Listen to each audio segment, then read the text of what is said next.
introducing Dr. Richard Wolff. He is a professor of economics emeritus at the University of Massachusetts at Amherst, where he taught for most of his adult life. And he currently teaches at the New School University in New York City. Dr. Wolff received his Bachelor of Arts in History from Harvard, and he did his postgraduate work at Stanford and Yale, the latter of which he received his PhD of economics. And during this time, he not only studied neoclassical economics or mainstream economics, what you find in a classroom, but he also took time outside of school to teach himself the Marxian tradition, which is quite an impressive feat given the workload of economics graduate students. With Professor Stephen Resnick, he contributed many things to the field of Marxism, especially a specific interpretation of class analysis.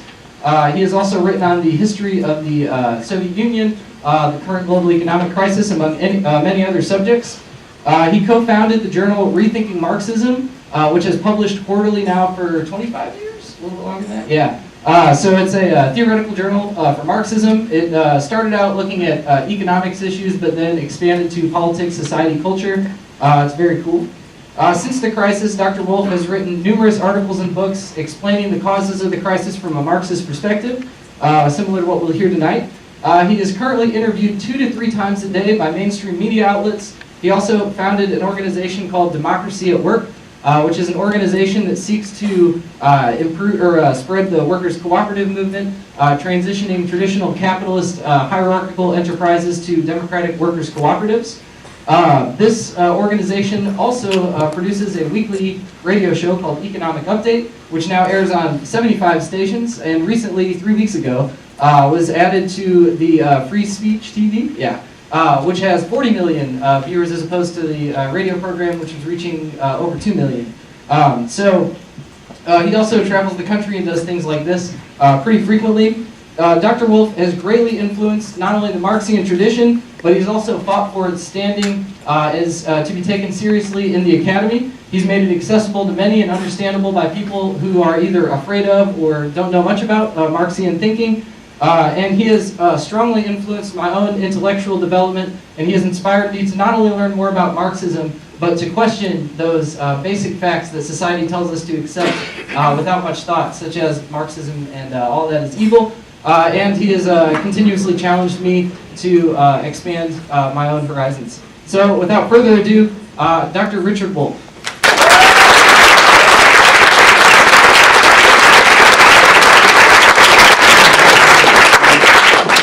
Can everyone hear what I'm saying?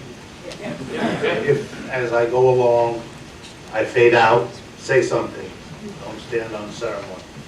Since the word Marx or Marxism was uttered so many times by Will, I want to lean over so you can see I have no horns.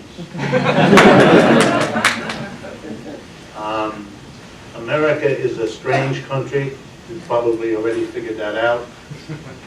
One of the strange things about it is the way it has dealt with Marxism. So I'll start with that, since Will set me up quite nicely to do this. For those of you who don't know, and I hope that's not many of you, this fellow Marx isn't all that scary.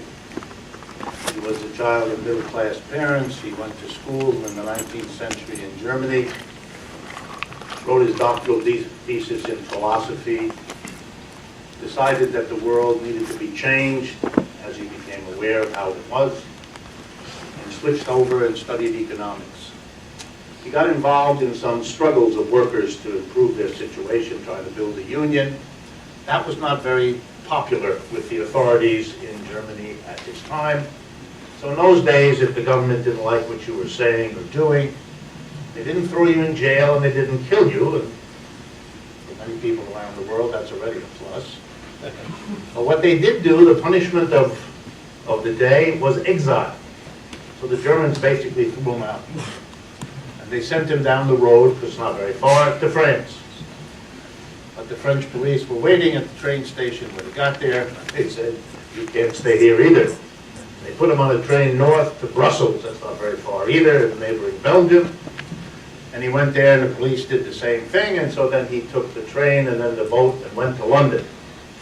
London in those days accepted refugees like that, political refugees.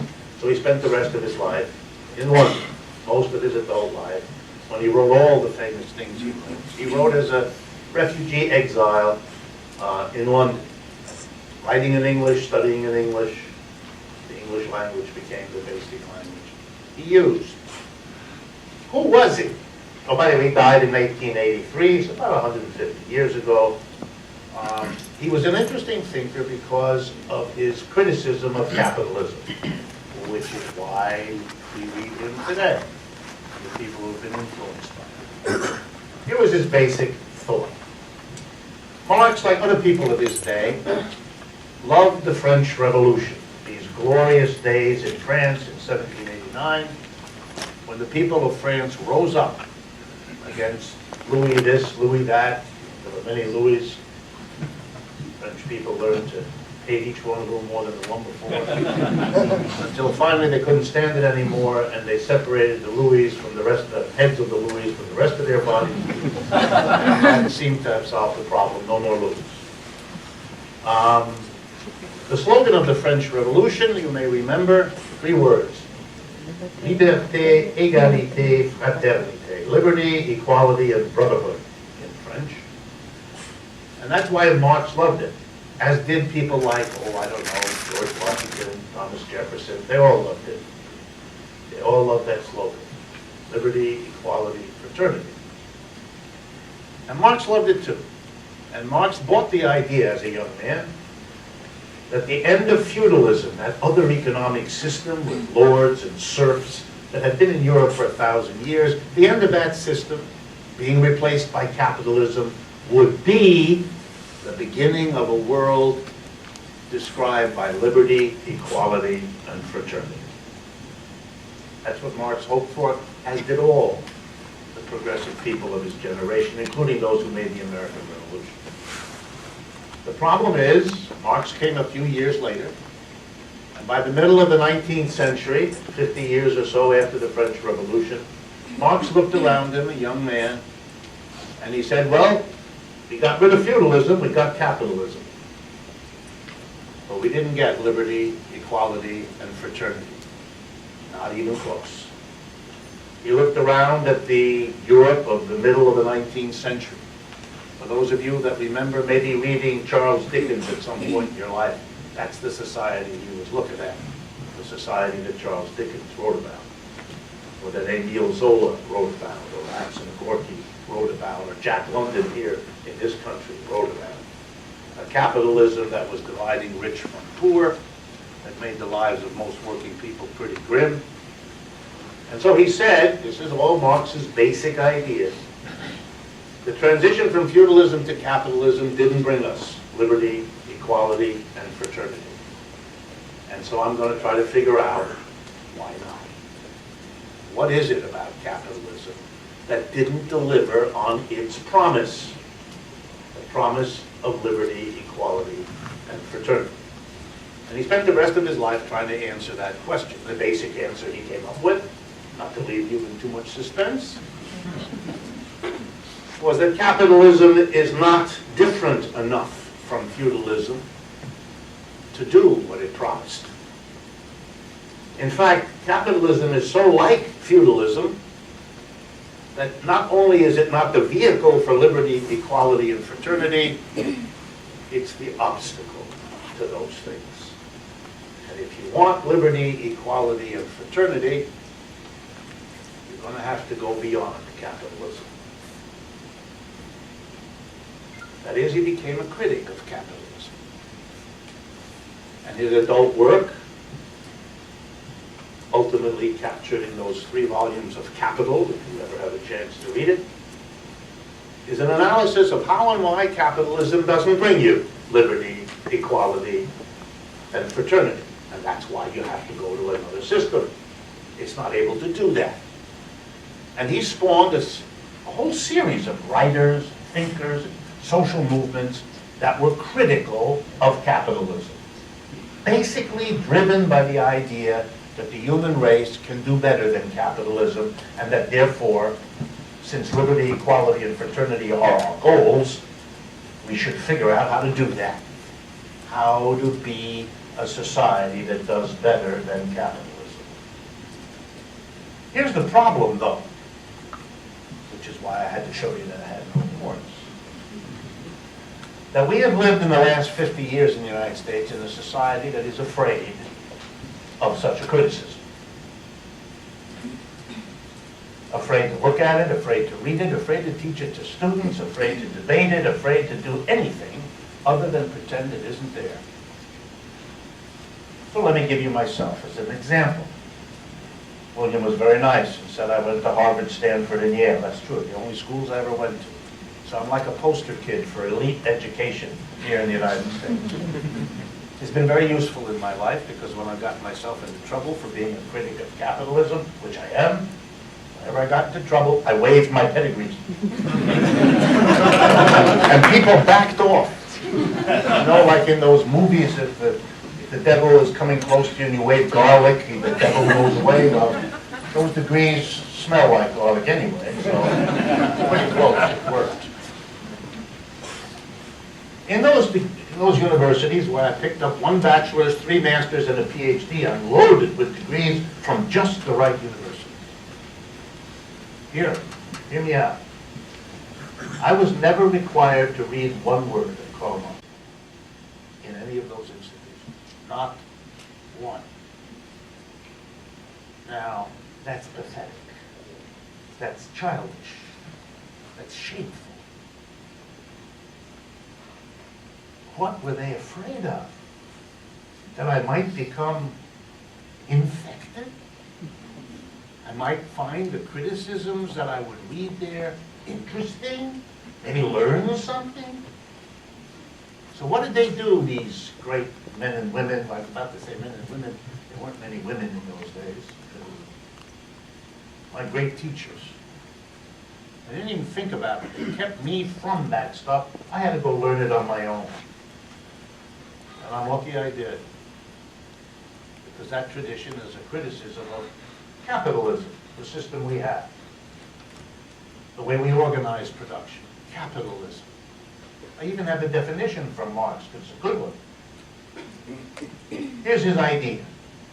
Human beings have gone through a lot of ways of producing goods and services. You know, the shirt you're wearing, the hamburger you had for dinner, the software you use on your computer, all these things are produced. And how do people interact with one another when they produce? Well, we've seen some basic ways that human beings have done it. Some societies organize it so that some people are masters and some people are slaves. For hundreds of years. We had that in this country for a long time. We organized production so that some were masters and some were slaves. Here's another one. Some are lords and some are serfs. The serfs are not owned by the lords, not slavery. It's a different system. That's why we give it a different name. Feudalism.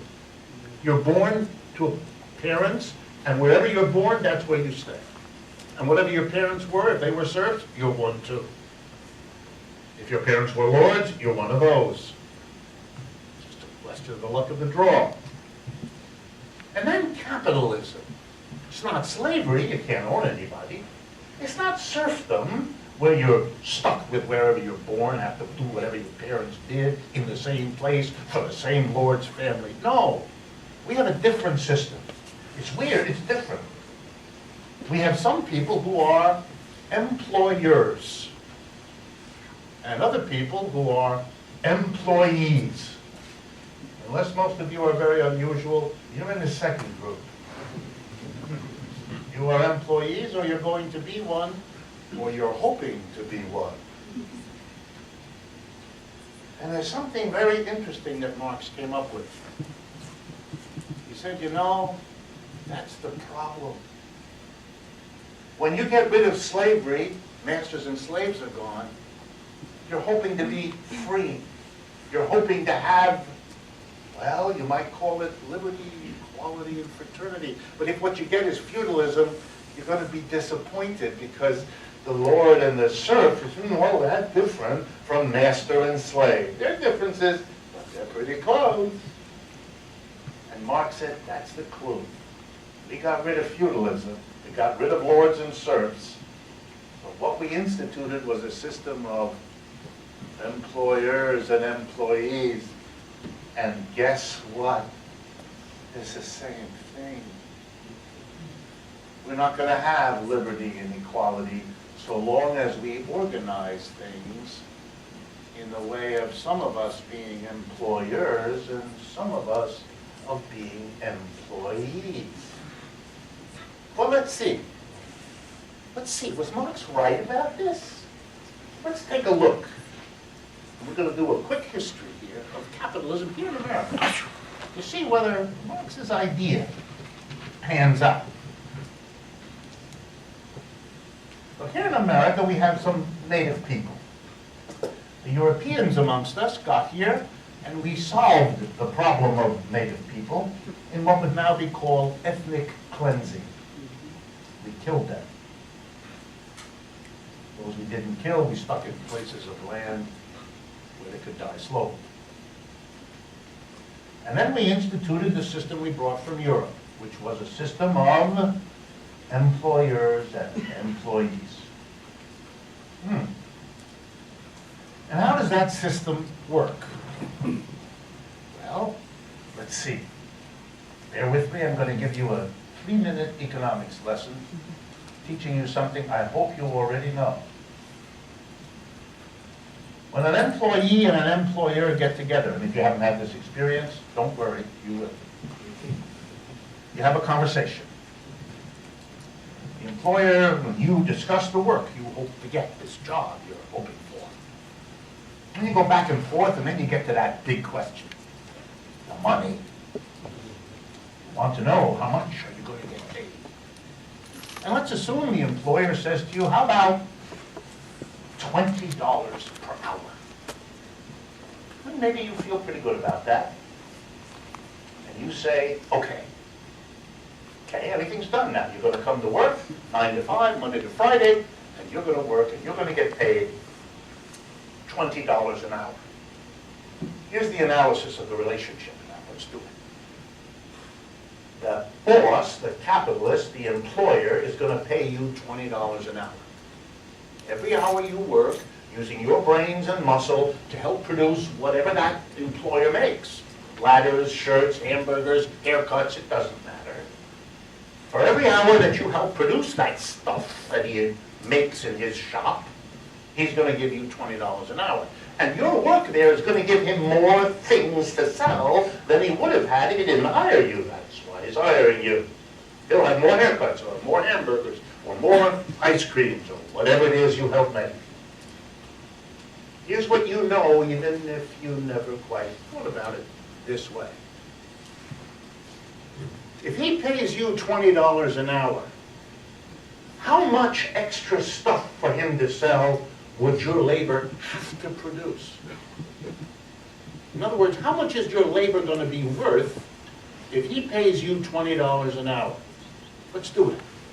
Suppose your work adds $20 every hour of your labor adds $20 worth of stuff for him to sell.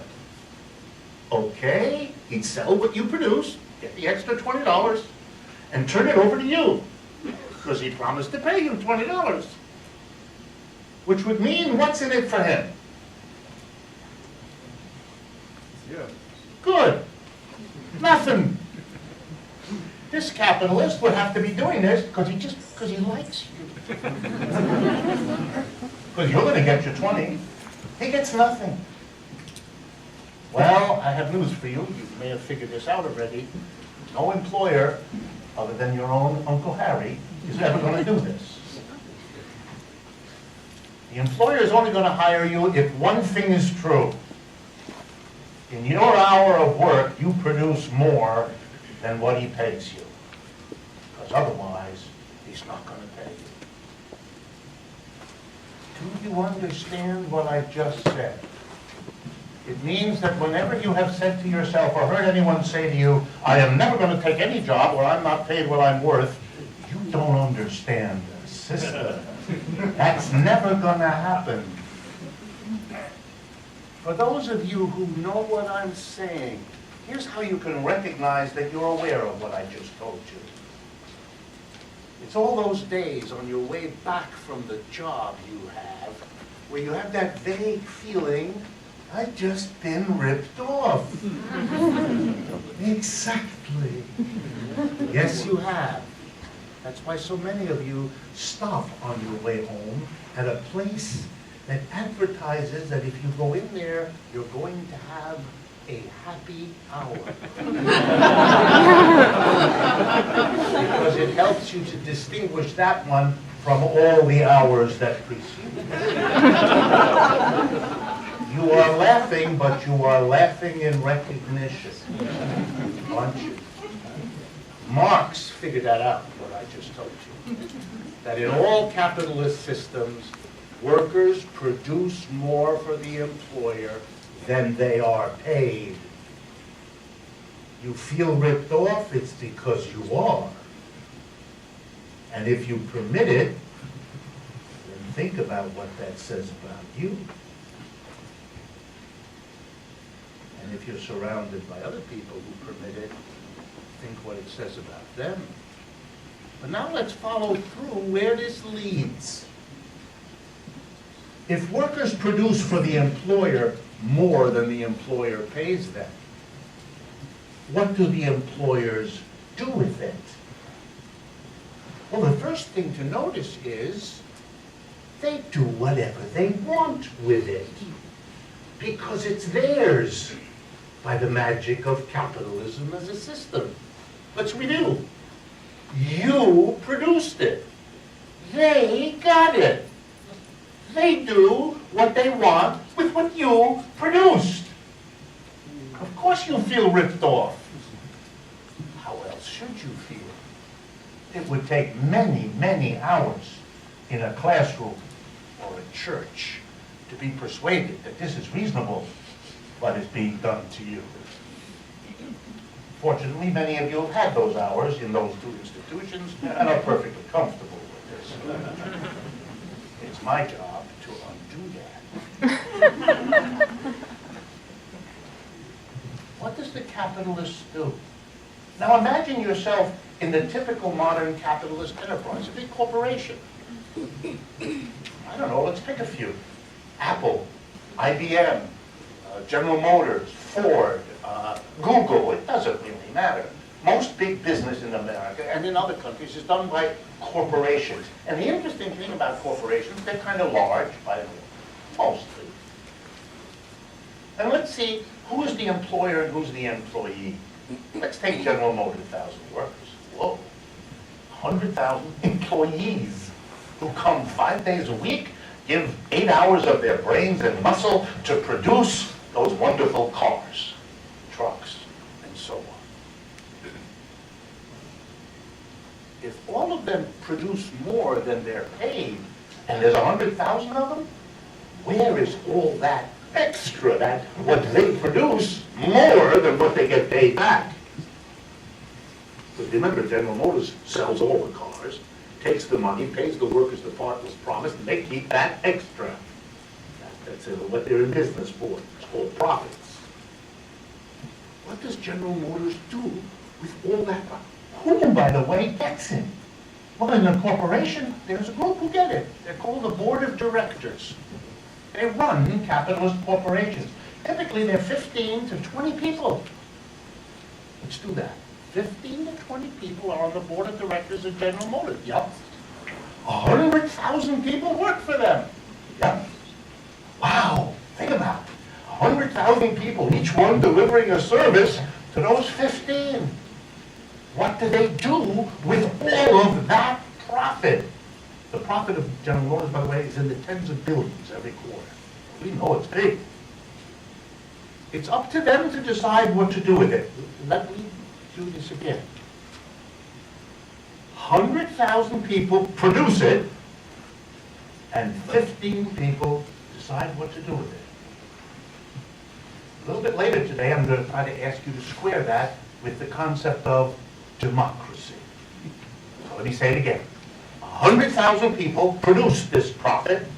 How do we know that? Because at Christmas, there's a party, and all the workers are gotten together. Everybody eats too much, drinks too much, kisses the wrong people. You know, Christmas party. And the president of General Motors gets up, wobbling because he's drunk out of his mind, and speaks from the table. I want to thank you all for making a contribution to this year's profit. That he recognizes everybody did their part. The one who swept the floor, the one who turned the dial, the one who designed the car. Everybody helped to produce the profit. All 100,000. And who decides what's done with that profit? 15 people. It's better. Those 15 people didn't work to produce anything on the car floor.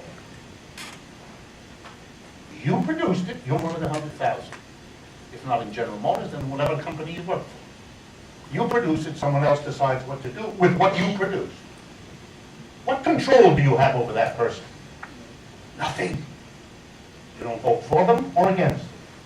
You don't control anything about them. You live in a town where the mayor who makes decisions that impact you is voted in or out by you. You have some influence. But over the people where you work, you have none. You have none. You have no democratic control over what is done with the fruits of your labor. And what do those folks do? Now, here's going to come a real shock. So some of you get ready. The 15 people, oh, by the way, footnote. How do you get on a board of directors? I can see from some of your faces you've already decided on your career path. You can see that's the place to get. Not to be one of the 100,000, be on the 15. Well, I congratulate you, you're understanding. How do you get on there? Here's how it works, just for those of you who don't know.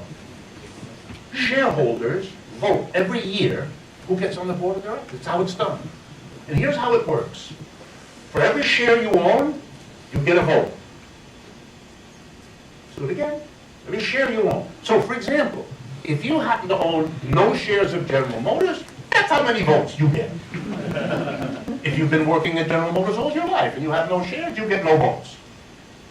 If you're the Citibank of New York and you have under your control 40 million shares, guess what? You get 40 million votes. Here's a little factoid. 1% of shareholders in America own about 3/4 of the shares. Let me do that again. 1% own 3/4. That's the 1% that decides who's on the board, right?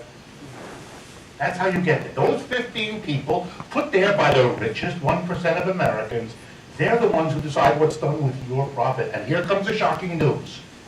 You know what they do with most of it? They give it to themselves. Much as you might if you were in their position, which is why some of you have decided to make it onto the board of directors. You're seeing the game. That's why the board of directors gives the top executives wild annual salaries. Some of you read about those. 100 million, 200 million. It's a party. We get all the profits, and we give it to ourselves. What they don't give to themselves in big salaries, they pay out in dividends. That's what they give to the shareholders. Who are who? Those are people who have put them on the board. They need to understand.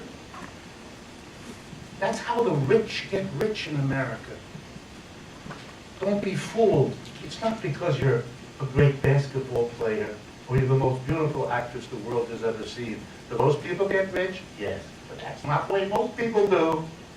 Most people get rich because they are part of the class of folks who receive the profits produced by others and decide to give them to themselves. Which is why capitalism as a system produces, here we go folks, gross inequality. How gross? You all know. I really do. I'm going to help you. I'm going to remind you.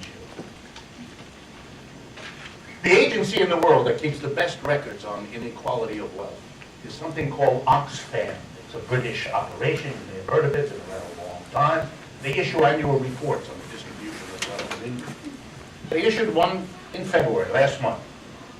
The 68, this is the biggest statistic I can take from their report, the 68 richest people in the world, who are mostly Americans, not all, but mostly, with names like Warren Buffett and Bill Gates, you know.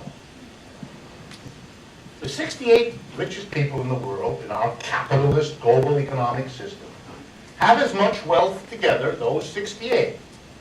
68, folks, that's less than a third of the people that's in this room right now. So the room would look empty if it were just those 68. They together own more wealth than the bottom half of the population of this planet. That's 3.5 billion people.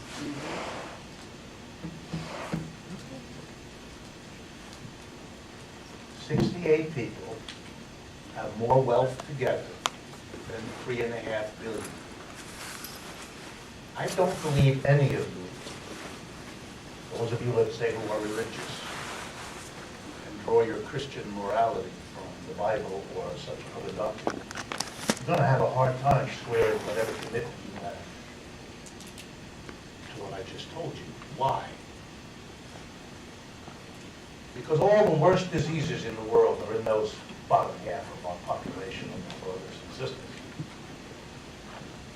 All the diseases that we know how to cure, all the people who die at an early age, all the people who don't have enough to eat, all the people who, I could go on. You don't need me to. Let me play with this statistic for you. If we took away half of the wealth of those 68 people, they'd still be the 68 wealthiest people in the world, but we would have an enormous fund of money to transform the lives of the 3.5 billion at the bottom. But capitalism doesn't do that. Capitalism allows them to keep on accumulating. Let me explain that too. I can see from your faces, you might be wondering. Bill Gates is the richest person, according to Oxfam, in the world. He has about 80 billion bucks. 70, 80, goes on down with the stock market. If we assume that he gives it to a hedge fund that invests that money for him and makes 5%, which a hedge fund these days can do, and many hedge funds do. I did the arithmetic because I'm an economist. We learn how to do arithmetic. We don't call it arithmetic because that's low level. We call it mathematics. It makes us feel much more knowledge. So I figured it out, and I figured out if he invested his 80 billion, which he does, through a hedge fund, which he does, and he gets about 5% a year, ready?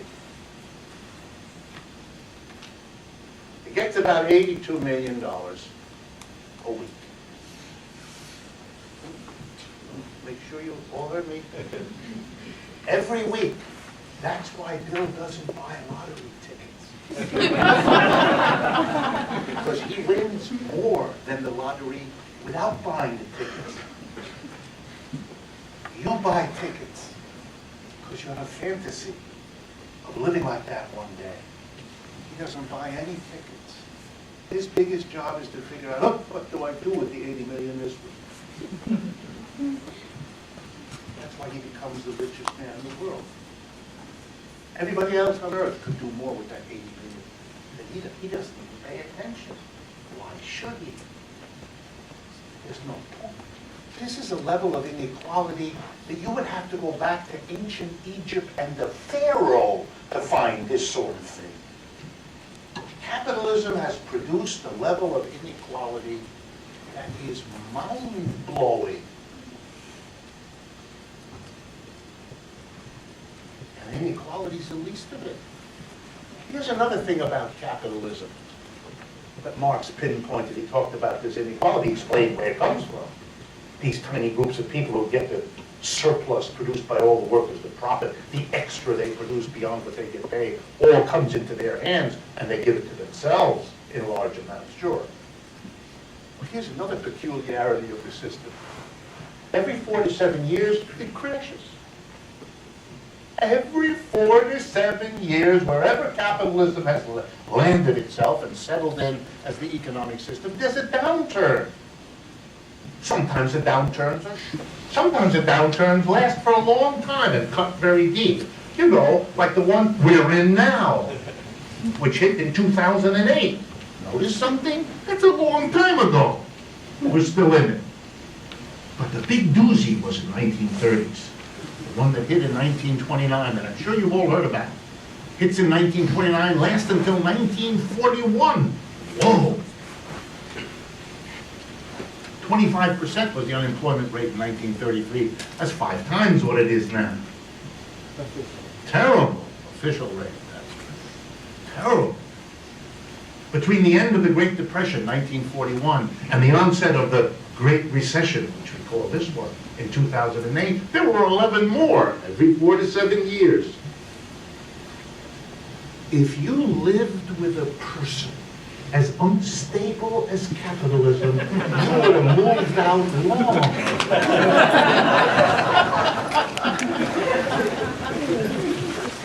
What's worse than living with someone who eats your yogurt?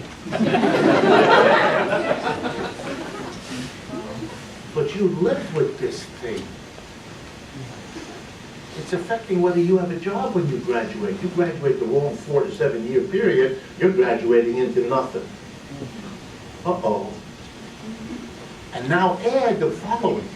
Since we give extraordinary, obscene wealth to a small number of people, it turns out that large numbers of people don't have enough money. For example, they don't have enough money to go to college. So they get to graduate with $10, $20, $40, $60, $80,000 in debt. Ooh. The debt stays, even if the economy goes up and down, the debt doesn't go with it. What an unnasty part of debt. You're stuck with it. You may graduate and there's no job, meanwhile you've got all that debt. Does it have to be that way? Of course not. For those of you who don't know, and I'll give you an idea, there have been places in the world where capitalism has not been tolerated, producing this level of unemployment, inequality, this level of bouncy up and down instability, where people have gotten together and say, okay, we'll let the capitalism stay, but not this way, not that bad. I'm going to give you some examples. Western Europe, you've all heard of it. Germany, France, Italy, those places. They have rules. The working people have said, okay, we're not strong enough, we're not ready yet to go beyond capitalism, but we're going to make a capitalism that doesn't stick it to us the way they do in the United States. Here's an example. In most European countries, but I'm going to use the example of France because I know it best. In France, when you graduate from high school or college and you enter the labor force, you take a job. The law of France requires that the employer must give you 5 weeks of paid vacation every year. Do you understand what I just said? Most of you will not get 5 weeks of paid vacation in your lifetime. But you would get it tomorrow if you were living in France. Why do you permit this? Even worse, why did so many of you not know what I just told you? It's similar in other European countries. Every European country has a national health insurance. The idea is simple. If you get sick, it's mostly nothing of your own fault. It has to do with the climate, it has to do with germs in the air, it has to do with who happened to cough in the subway when you were riding there, whatever. And so we take care of one another by not punishing those of us who happen to get sick. We give everybody a health insurance so you don't have to get sick, or if you do, you get taken care of in a hurry. And we also understand that if you don't do that to everybody, then the person who gets sick and doesn't have insurance is going to do what? They could quietly go into a corner and die. It's unlikely. They're going to probably come and see their relatives, their friends, their neighbors, and ask for help. And unless you're a monster, you're going to give them that help, which means if everybody isn't insured, you're not insured either, are you? That's why people insure one another, but not here. We don't insure everybody, and we're about to insure fewer people. If Mr. Trump gets his way, and Mr. Ryan. What's that about? Germany. Germany made a law last year, for those of you who don't know it, removing all tuition from all colleges and universities, period. Do you understand what I just said? And by the way, in case you're wondering, not just for German citizens, for anybody like you.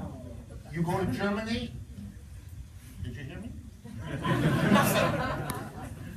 Germany is not the only country, about 5 other countries have done that also. Well, what's going on here? And if you didn't know these things, welcome to the US of A. If you think it's an accident that you don't know, you don't understand what's going on.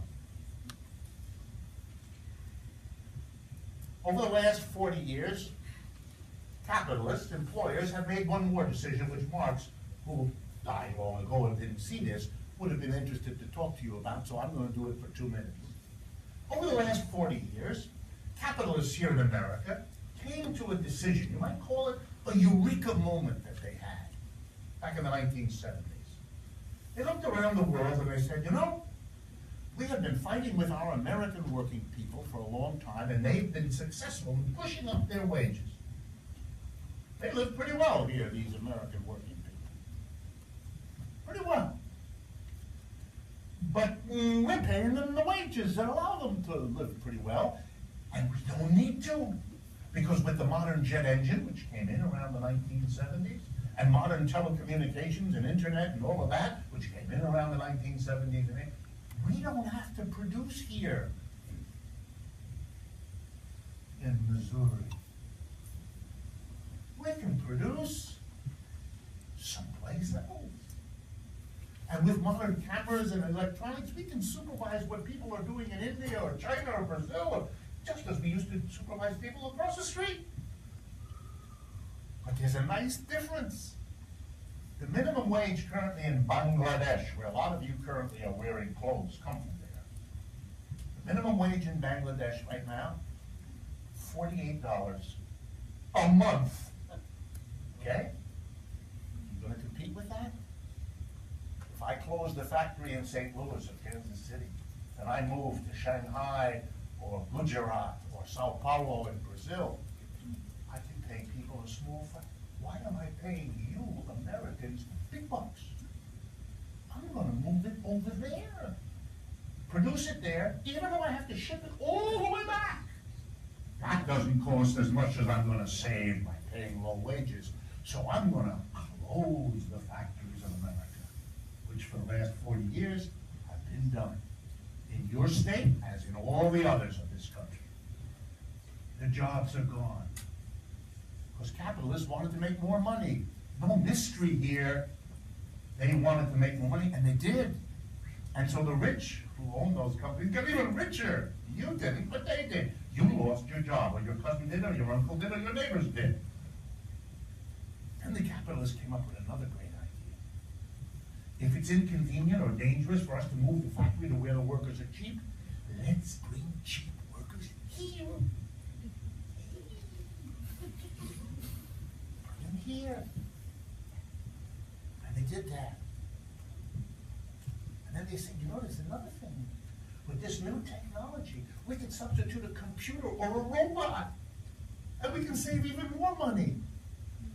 We used to have 2 workers in our factory. And we paid them. Now we have a new machine that the same work can be done by 1 worker that used to take 2. So here's what I'll do. I'll fire one of them. And I'll keep only one. He'll make twice as much as before. And instead of paying the second one the wage, I'll keep that for myself. And I make more profits. They did that. That's why you don't have jobs the way you did before. That's how the system works. It's driven by profit maximization. You live in this. So whether it's dividing the wealth you produce to make a few rich, whether it's a system that bounces around with an instability that is mind and life-shattering, whether it's these decisions to remove jobs and opportunities from all of you, here's the bottom line. It has to do with a system which, like slavery and feudalism, has a few people at the top making the decisions. In this case, it's in the economic system. It's the boards of directors, it's the owners, it's the capitalists. 2-3% of the population, that's all. All of them, that's what they amount to. Tiny minority have the power to decide what happens, where the job is, what you get paid, your life. You permit that to be done by people over whom you have no control. That's not democracy, that's the opposite of democracy. So then, having gotten you up to a very high peak of excitement and happiness by what I have said so far, I don't want to leave you with a bad face. I can tell from your faces. I've been with you all my life. I need faces. Is there a way out here? The answer is yes. Of course there is. There's always a way out, and there is one here too. But in order for you to see it, You have to disabuse yourself of illusions. We're not talking about a problem that's going to be solved by electing John instead of Mary, by passing another law, another rule, we're beyond that, folks. That's like trying to solve a cancer with changing your toothbrush. It's not enough. Not enough. No matter what you think about your teeth and your toothbrush, don't do it. We're beyond all that. So what has to be done? Well, we have to go to where the problem is. What is the problem? The people making the decisions are making the decisions that are good for them. This system makes some people very wealthy. It puts some people in a situation, they're very attractive, they're very happy. Thank you very much. I live in Manhattan. I'm surrounded by people who are very happy about the system and enjoying every $1 million that rolls in, like Mr. Gates. But that you're not in that group. Imagine an economic system that wasn't master-slave, lord-serf, here comes a big one, employer-employee. Imagine the democracy of the enterprise. What does that mean? It means that we would do in the enterprise where we work, the office, the store, the factory. We would organize it the same way we organize our communities. The people who are put in positions of power have to be elected by everybody else. If everybody else isn't happy with what they're doing, they're out of there. We, the people, would make the decision. You know something, if you actually believed in democracy, instead of just talk about it on the 4th of July, that kind of thing, if you actually believed about it, you would have demanded this hundreds of years ago. Where do most of us as adults spend our lives? 5 days out of 7, the best hours of the day, we are at work. If you believe in democracy, that's where it should have been for the last 300 years. Instead, in America, where we talk about democracy morning, noon, and night, we forgot to put it where we work. My goodness. Is that an oversight? No. That's because the people who run our economy don't want it and have made sure we don't get it. How would it work? It's simple. All the basic decisions of an enterprise are made democratically by all the workers there. All of them. One person, one vote. Here we go. We decide together what we're going to produce. We decide together where we're going to produce it. We decide together what technology, how we're going to produce it. And here comes the big one. We decide together how to distribute the wealth we create. We decide, oh boy, democratically. This has a name, this idea, in modern America. It's called a worker co-op. Not a complex idea at all. You know something? These things have existed for thousands of years. Nothing new about this idea at all. Is this possible? Of course it is. You know how we know it's possible? Because they're all over the place. Right now, I'm going to give you 3 or 4 examples because I want you to understand this is not some pie-in-the-sky idea. This is already here. We just have to understand what it means to really do it. Best example in the world today is something called the Mondragon Cooperative Corporation. Let me tell you about it. It exists in the country of Spain, the north of Spain, in an area called the Basque Country. It's a special group of people, have their own culture, their own history, their own language. Half of them are on the Spanish side of the Pyrenees Mountains, and the other half are on the French side. 1956. Spain is a poor country then, and now is a very poor country then. Just came out of the Spanish Civil War, if you know something about that. That was a catastrophe in World War II. Very poor. There's a local Catholic priest, Father Arizmendi by name. He gives a famous speech to his little parish. Spain is a Roman Catholic country. And he says to the people there, if we wait for a capitalist to come here and give us jobs, we'll all die of old age before it happens. Ha ha ha. Nobody's laughing. He says, let's not wait. Let's become our own boss. We won't wait. We'll become our own employer and employee. We'll combine the two. And he does. 6 workers and a Catholic priest. Fast forward to 2016. The Mondragon Corporation today is the 7th largest corporation in Spain. It has 100,000 employees, grouped into about 200 worker co-ops. They've grown spectacularly over 50 years, during which they competed with capitalist enterprises and did better than them. That's why they're big. They had a number of interesting rules. I thought you might like to hear about them. Rule number 1, the highest paid worker cannot get more than 8 times what the lowest paid worker does. Whoa, in this country the ratio is 300 to 1. You want to know why there's no great inequality in those parts of Spain where they're there? Where would it come from? 8 to 1 is the ratio. No more than that. No greater inequality than that. Nothing like what we have here could ever happen there. Out of the question. And what is done with the profits of the corporation? They all get together, have meetings several times a year, and they make the decision. Here's one that you might really enjoy. The managers, because they use them in the company, the managers are hired by the workers. Let me do that again. The managers are hired by the workers and fired by the workers if the workers aren't satisfied with them. You're going to go to work in a place where it's a little upside down, aren't you? Imagine now the following. A factory in Ferguson, let's pick a random town. Capitalists, owners, decide to move the factory out of Ferguson and relocate to Shanghai. Who makes that decision? The board of directors. Why do they do it? To make more money. Suppose the workers democratically was a co-op. Suppose they got together to make the decision. Would they have decided to destroy their own jobs, destroy their own community, move the factory to China? Never happened. Would never happen. Ooh. You see, it makes a big difference if you have a democratic workplace. Wow. In the 21st century, the one we're now beginning, the demand for worker co-ops is going to be what the word socialism means. It is a new way of understanding what the alternative to a capitalist system is. A system that will not produce the inequality or the instability that haunts us in this system.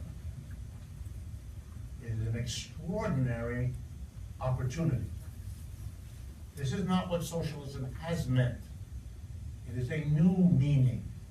And I want to end by showing you why this is going to be the content of the next wave of criticism of capitalism. Every system, when it changes, makes lots of efforts to achieve change, many of which at first don't work. You think slavery ended because one day people decided, well, we don't like it anymore, we're not done with it? No. You think feudalism ended because people said, let's have capitalism? No. Let me use that example. There were people, serfs, who ran away from feudal manners and ran to cities to set up a new economic system, which we would now call capitalism. Some of them lasted for a week, some of them lasted for a month, some of them lasted for a lot of years, but they often failed. It took a long time with lots of experiments about how to go beyond feudalism before the conditions were there for capitalism really to settle. We're already in that phase, friends. The Soviet Revolution, 100 years ago this year, was a major event. It was an attempt, the first big one, to go beyond capitalism. It didn't do badly, it lasted 70 years. Then it fell apart. It's gone. And what comes later has to learn what did they achieve and what did they fail at. Why? In order to make the next effort different. People's Republic of China, another effort. Republic of Vietnam, another effort. Cuba, another effort. Yeah, they have all had different histories.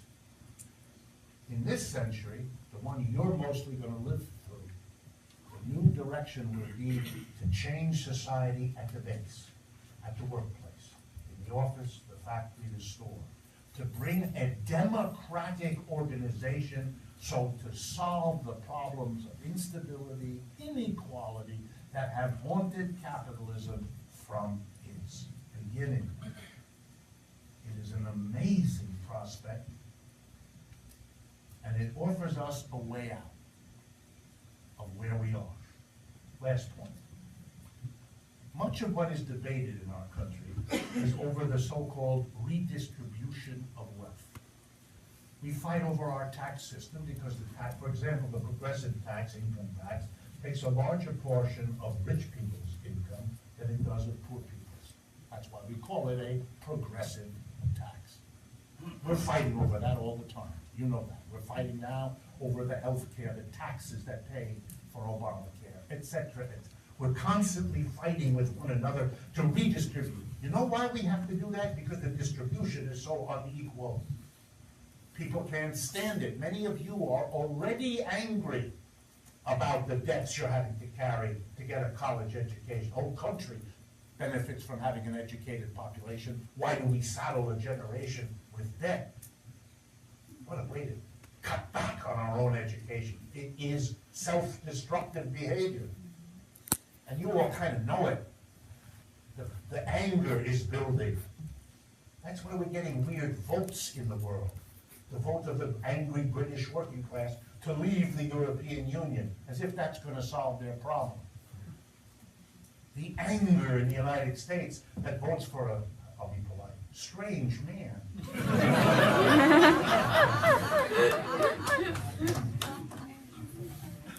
His most memorable moment was grabbing anatomical parts. I'm careful. That's the activity of a population that's agitated, upset. The French are about to have an election where they may elect a fascist, a woman named Marine Le Pen, and you should pay attention. May know. What? May know. Yeah, you hope not. We'll see. We'll see. You're seeing all the signs of tension and struggle. But you know, the best solution to redistribution is not to do it. Don't have us at each other saying, okay, you know, it reminds me of the story. I have two children. I remember when my daughter and my son were young, we would go and get ice cream because they were crazy for ice creams. So we did ice cream. And I remember realizing one day the difference between equal distribution and redistribution.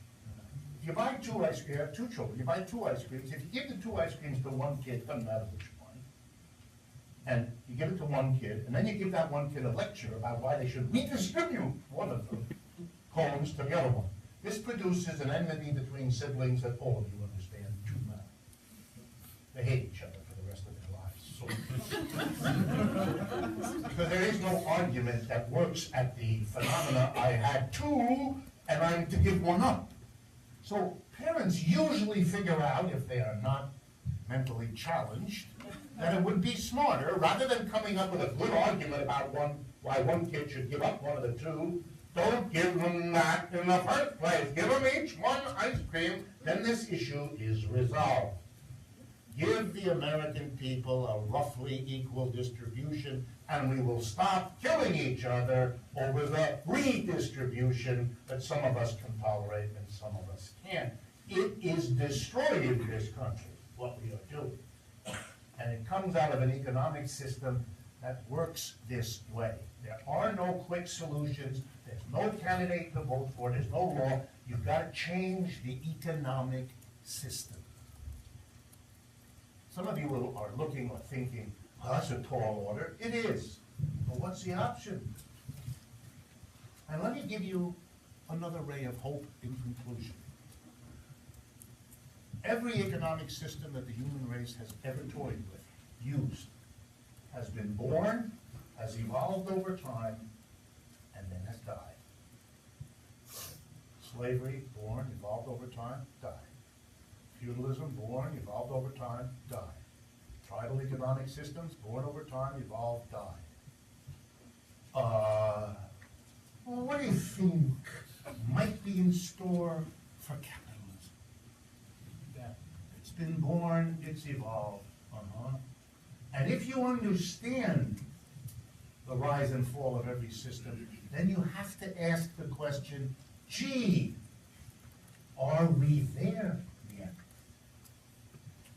Might we already be there? Is that what's going on? Every economist I know teaches the following lesson. The United States' economic future depends on competing in the world economy. We have the Chinese, and we have the Europeans, and we have the Latin Americans, and all the different, it's a world economy. And nothing is more important to our future than to have the best quantity and the best quality of a labor force. That makes us successful. 48 out of the 50 states in the United States over the last 5 years have cut the amount of money they put aside for college and university education in public schools like this one. 3/4 of the people that go to college and universities in America go to public schools. So if you're cutting the public schools, you're undermining the quantity and quality of your education. That's called, in economic language, shooting yourself in the foot. It's not the mark of brilliance. And since we're as smart as anybody else, we Americans, there has to be an explanation for why we are behaving in ways that are not quite believable. And many of you since November have been wondering about that, haven't you? This system is in very deep trouble. I don't say that with any satisfaction at all, even though I'm a critic. I'm scared about how this decline is going to play out. Because there are ugly forms, and there are beautiful ones, and it's not clear yet which way this country is going. But you're living through it. It's going to shape your future, your job, your income, your marriage, your children, whatever it is you have in mind. You need to have what we haven't had before. You need to talk about this system. Its pros, its cons. You have to compare it with others, like a democratic worker co-op based economy. Italy has a famous province, if you ever go there. It's called Emilia-Romagna, it's a very famous part of Italy. 40% of the industry in that part of Italy is worker co-ops. Been going there for 50 years. They are all over the place. If we want to have a worker co-op economy, we could do it. It's just a question of political will. That's all it is. It's all it ever was. Americans like to imagine that we have freedom of choice, but of course we don't. How many of you can choose? Let's see, I could work in a top-down hierarchical capitalist enterprise where people tell me what to do from the minute I arrive to the minute I go, and take the fruit of my labor and do with it what they want. Or I could work in a worker co-op where I'm one of equal people and we can decide to get. Do you have that choice? No. Why? Because you don't have a worker co-op sector. You don't have what Spain has. You don't have what Italy has. But we could. Italy has a law. It's called the Marcora Law. I will stop with this. 1985 it was passed, still on the books. Here's the law. If you lose your job through no fault of your own, you have two options. Option number one is like what we have in America. You go and you get an unemployment check every week for a year or two. Every week. But in Italy, you have a choice. You have a second option. If you can find at least 9 other workers like yourself, Italian unemployed people, the government will give you your entire unemployment checks in a lump sum right now, together with the other 9, on one condition. You have to pool that money to start and run your own worker co-op. That's why Italy has lots of worker co-ops. No mystery, no difficulty. If that were demanded here, we would all have a choice. You could decide where to buy your goods, from a worker co-op or another one. Use your buying power as a vote. You could decide where to work. We could build a sector, and then we could see whether we want that kind of an economy or another. We don't do that, then we're continuing that sad legacy I talked to you about at the beginning. A legacy of not looking at the criticisms of this system, not facing up to them, not looking at the alternatives that people have already discovered in order to chart a different future that gives you a better life than the one you can look at now. Biggest fear in Washington these days, among many politicians, is not what you're reading about in the newspaper most of the time. It's not Russia, it's not Trump, it's not none of that. It's a plague that is spreading across America, hitting particularly young people, 35 and younger. For lack of a better term, it's called the opioid crisis. people dying of overdoses of heroin. White people died of overdoses of heroin in large numbers. There's a reason for that. There's a lot of reasons and a lot of signs of things that are happening that are not good, and it's up to us to face up to them and do something about them. Thank you very much for your attention.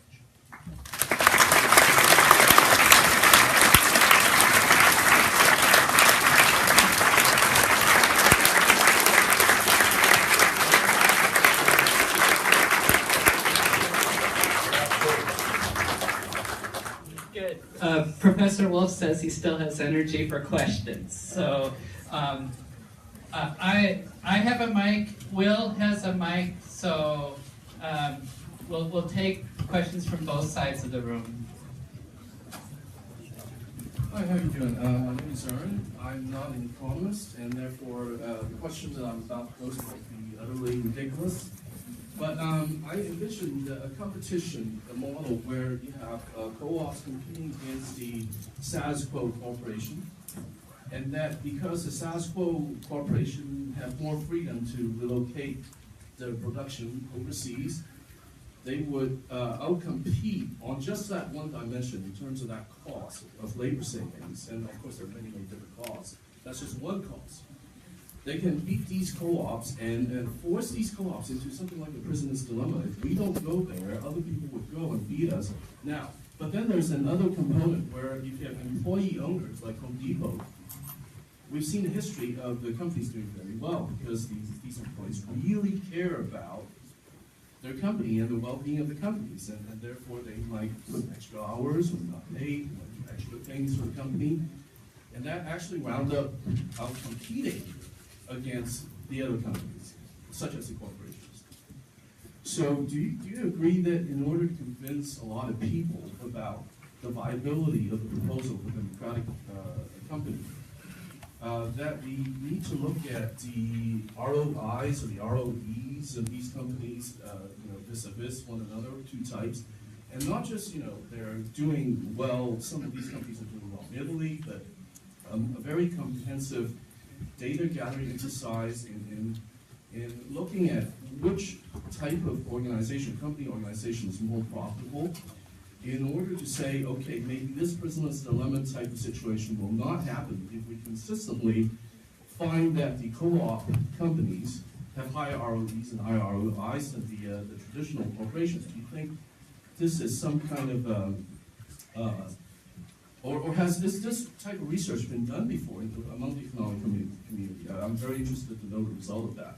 Yes, I'll be glad to answer.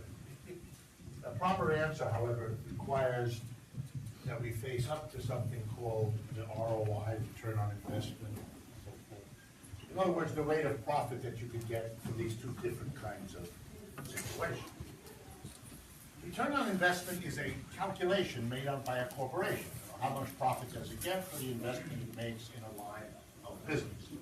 When a business calculates that, and when an economist talks about it, they rely on the structure of the laws and so forth of a country that determine what's counted in that little equation or that fraction.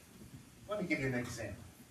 Right now, and this is an experiment I sometimes make, and usually students of your age, or those of most of you in the room, like this particular experiment for reasons that will become obvious.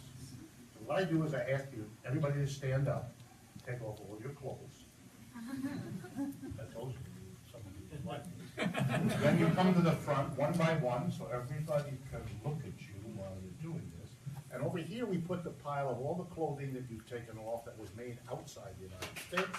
And over here we make a pile of all the pieces of clothing that you take off that was made here in the United States. And you would all then quickly see one pile, the one not made in the U.S. is very high, and the other pile is very low, because you've all noticed the labels on your outer and undergarments, you know where they're made. Okay, why is that done? The company said it. Well, return on investment.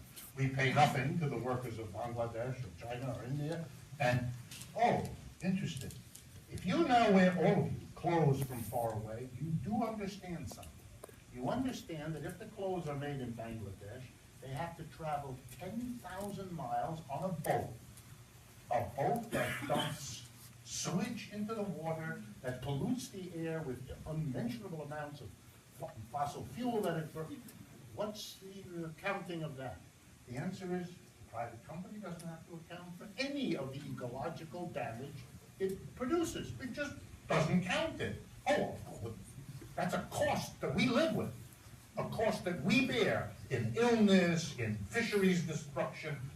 We bear it, but they don't count it, which means we shouldn't be comparing the rate of return on a worker co-op that stays here with the rate of return on a factory that produces in Bangladesh, unless we, unlike capitalist corporations, insist on counting all the costs that we as a society bear. But that would require a revolution in how we understand how policies are made. I believe, and there is research, I believe that if we did that, we would very quickly discover, for example, that having sent huge portions of our production out of the United States was not a cost-effective or profitable venture. It was good for the companies who did it, that's why they did it. But for the society left behind, this was not a profit. It would have been wiser to stay here, et cetera, given what the consequences were. And I must say, don't misunderstand me when I say this, but my hosts were very kind and drove me through a few smaller towns here in Missouri on my way up this afternoon from Kansas City. You have a lot of communities that have been destroyed by the companies that left there. You have to count the impact. What mental problems were had by workers who lost everything halfway through their lives? You have to count that. The company that moved doesn't count anything. Doesn't have to. It's not required. Your family had to absorb the fact that your father was depressed for 2 years, having to cope with what all that meant, et cetera, et cetera. And if you do the accounting right, we've got a whole new ballgame. Can I say something more? No. I'm just, Let's go on to another Let's go on to question another because we don't have a lot of time. Right. Thank you. You want to go over there?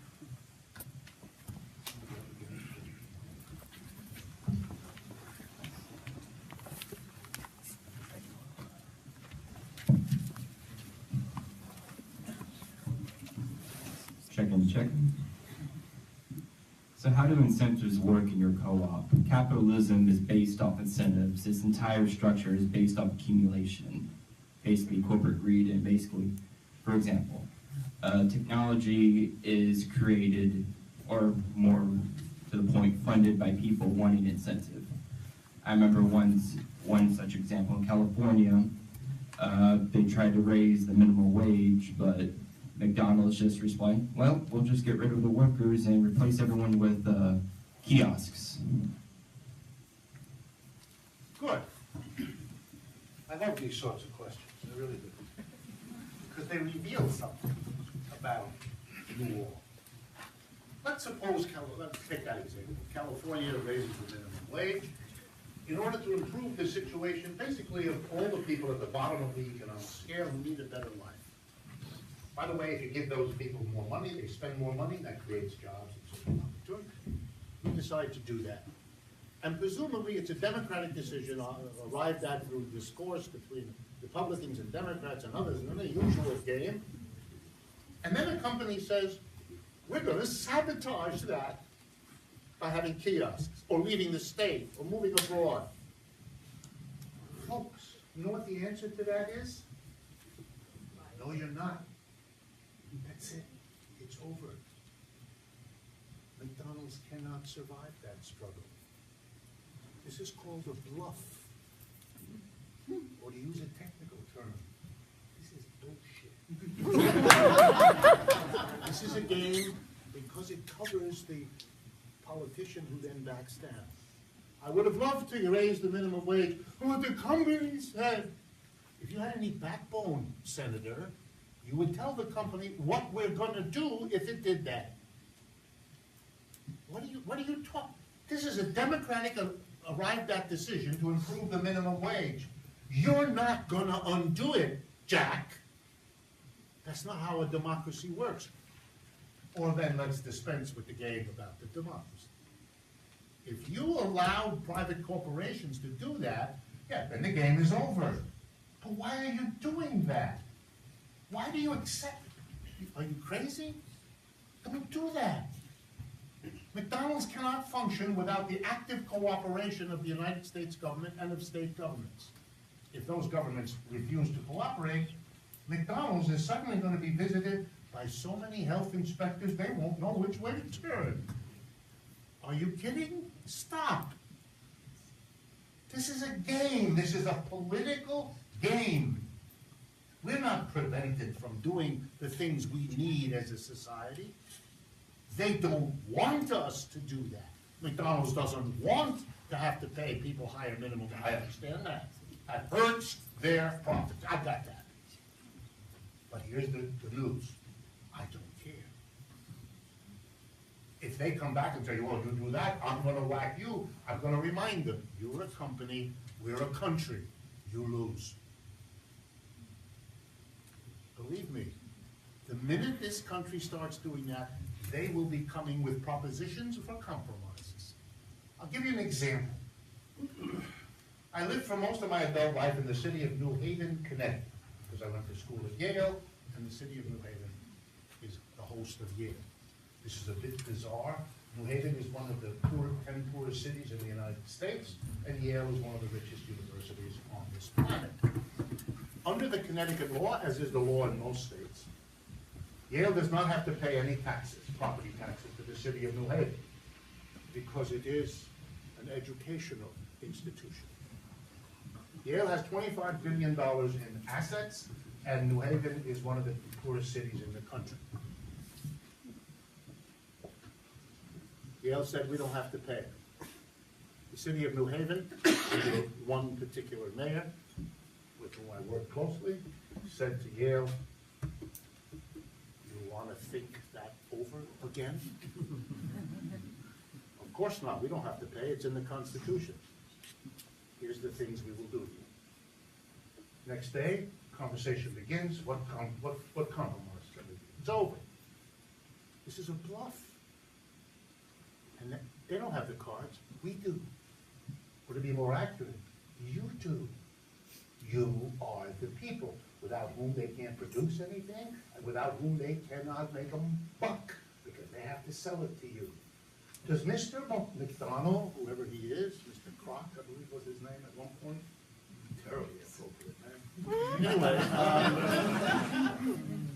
does he really want to, for example, the governor of California, if he were angry, would go to the people and say, well, here's what happened. We wanted, they didn't meet us halfway.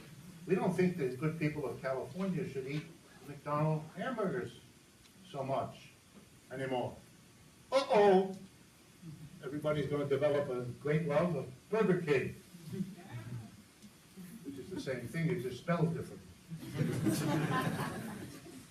This is a game that both sides can play, and they have a lot of weapons. McDonald's doesn't want to play this game. It will lose in the long run. It cannot do this.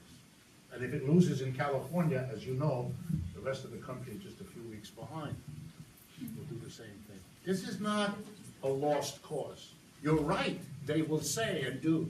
But that's not mostly because it's their strategy. It's in order to enable the politician who wants to give in to have a reason why he had to give in.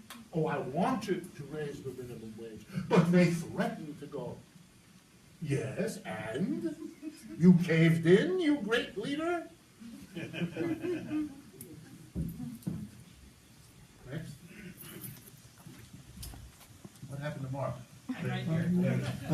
Testing.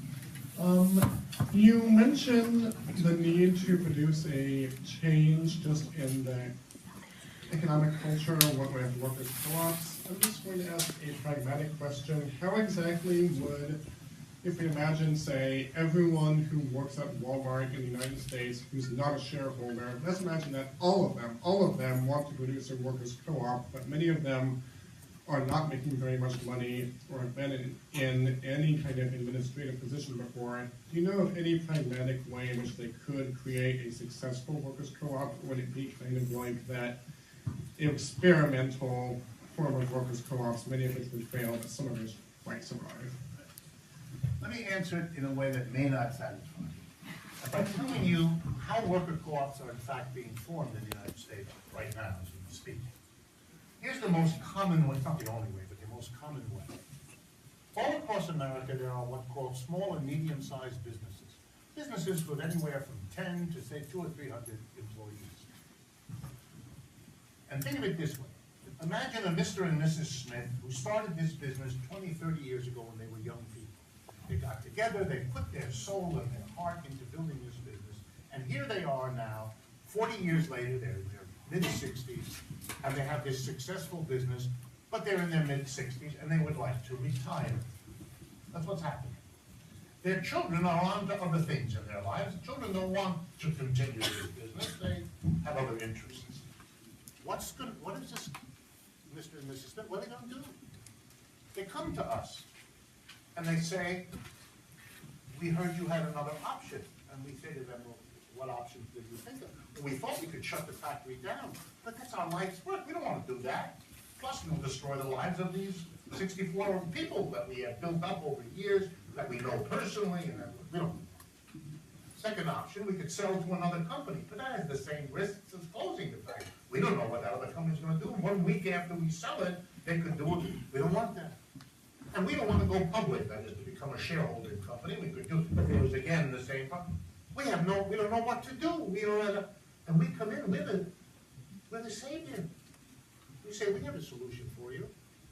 Sell your company to the workers in it. That preserves the company in the hands of the people who know it best.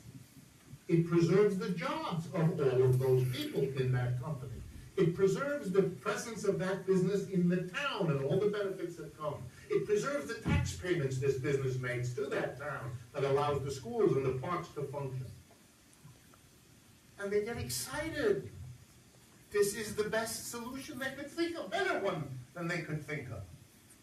They need now lawyers, accountants, to help them do the paperwork and the legal work. We provide that. We have a partnership with a firm that does that. And then the last thing they need is they need the money. They need someone to lend to the workers the money they will use to buy the company from the people they used to work for and convert it into a worker co-op, and we have now found that too. Banks were willing to do that. They've been doing it. The loans are successful. We're done. We don't have to worry about new ways of doing it. We already have them. And they're not us who created them. It's really people's needs that are creating the demand for this. So if you're thinking that a worker co-op is always or has to be made by the workers from below who want it, yes, that's sometimes how it happens, but just as often, it is actually the other way. It is the employer, the capitalist, who sees in that the best way forward at a certain point in their life. And given the demographics of the United States, there's a large number of people reaching the age of 65 these days who are in exactly this position. And we appeal to them and we say, here's a way for you to help. But that's another point that needs to be made. The government of the United States has an obligation, in my opinion, to help and support worker co-ops. It should be, well, let me give you a concrete example rather than hypothetical. England has a new left-wing political force that's important. An older man, looking and sounding just a bit like Bernie Sanders, had a different history in England. Bernie lost, this guy won. His name is Jeremy Corbyn, C-O-R-B-Y-N. He is the new leader of the Labour Party, which is the #2 political party in Great Britain. And if the elections go a certain way, this will be the government of Britain. Here's the position of Mr. Corbyn's Labour Party. If he comes to power, they will pass in Parliament a law. And here's what the law will say. Any business in England today stays as it is. It can stay doing whatever it's been doing.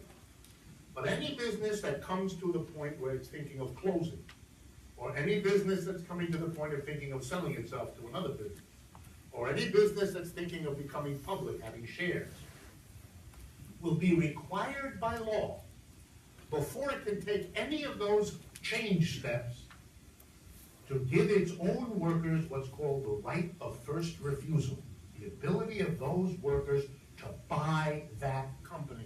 That will be the law, according according to Mr. Corbyn. And then if you're wondering, but where would the workers who are offered this thing, where would they get the money? Mr. Corbyn smiles and says, the British government will lend it to them at a very low interest rate. Oh boy, problem solved. Not by my hypothetical, but by what an advanced political party is already doing in England, which is, as you remember, a country rather like ours. You speak the same language, they put a funny accent on it. Why is this important? Because it's already real. And for those of you that are wondering, well, the government is helping them. Hello, friends.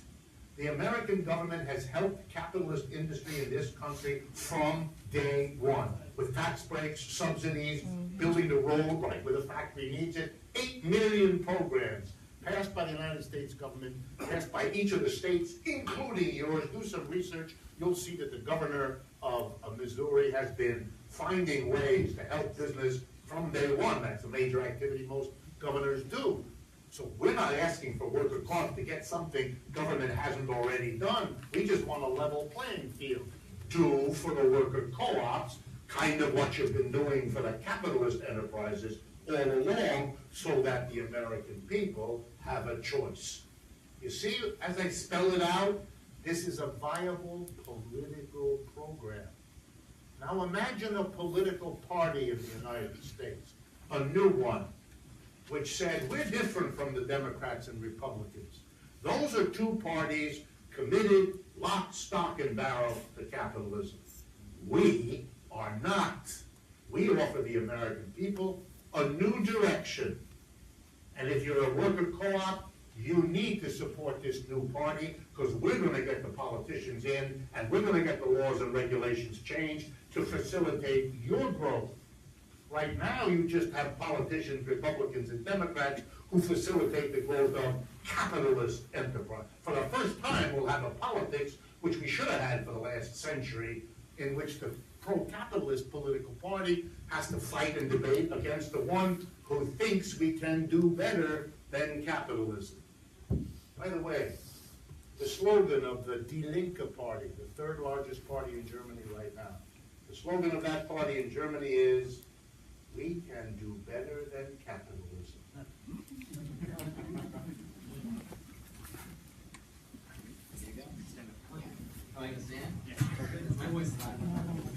Hi. You stood up and half the people are leaving.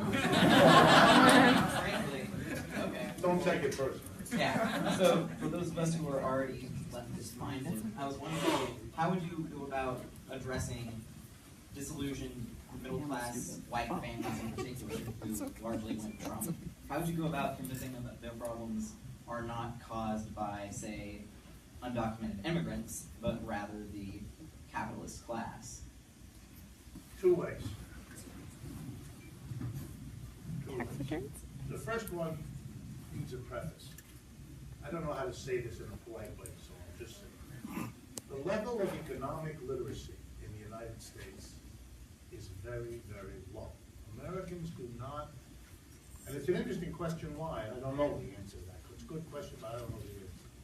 What Americans understand about the workings of the economy is very poor. So for example, one of the ways to answer that question is to say, the wildest estimates of undocumented immigrants in the United States has them at somewhere between 6 and 9 million people. This is a population of 325 million people. What in the world, what junk are you saying when you think that if we eject 2 or 3, and it's the greatest amount we can, by the way, Mr. Obama, for those of you who don't know, he deported 2 or 3 million of those people. Did it solve our problem? He elected Mr. Trump. That economy didn't get better. It got worse. That's why he got elected. He throws out 3 million, the same will happen to him. This is not the problem. No way in a month of Sundays are those 3 million people, if you throw them out, going to solve your problem. But you will have a whole host of new problems because those people worked. Who's going to work in their place? people spent money. They're gonna be gone now. Those people sent, this is very important for those who don't know anything about politics. Those people working in the United States, those undocumented immigrants, they sent back a ton of money to Mexico. Mexico, which has no jobs for these people, exported the people here where the jobs were. What Mexico needs is that money coming back. What you're doing is you're reversing it. No more money, Mexicans coming back. There's nothing for the Mexicans to do in Mexico except what we already see desperate people doing in Mexico. Only more of it. And across the border, they will come. Mr. Trump's fence notwithstanding. Do you really want that on your border in Mexico? A society barely holding it together now, and in large parts of itself not holding it together at all? Do you really want this? For a marginal impact on the American economy? Are you crazy? What are you doing? This is a classic game, folks. This is very old. A country's in trouble. It's falling apart. It finds an external enemy. It's called a scapegoat. It's finding someone you can get everybody angry at so that you don't get them angry at what their problems actually are. Let me deal with Mr. Trump. If it upset some of you, Go for it. Mr. Trump is delivering on key things he has said, at least he seems to be. Unless it happened today, I didn't see the news. He's going to try to get rid of this Affordable Care Act, the Obamacare. I assume you all understand what that's about. That is not about medical care. It's not about medical care.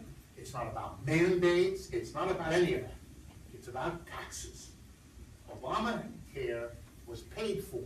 Extending the health insurance to millions of Americans was paid for by a tax that only fell on rich people. People who earned $200,000 more as an individual or $250,000 as a couple. Do you understand? It was a tax on relatively rich people. If you get rid of it, you remove that tax. That's what Mr. Trump and the Republicans are doing. They want to appeal to their base, to their patrons, to their funders, who are the rich people who will love to have that tax reduction. That's what it's about. If someone talks to you about mandate, the bill makes you buy the insurance.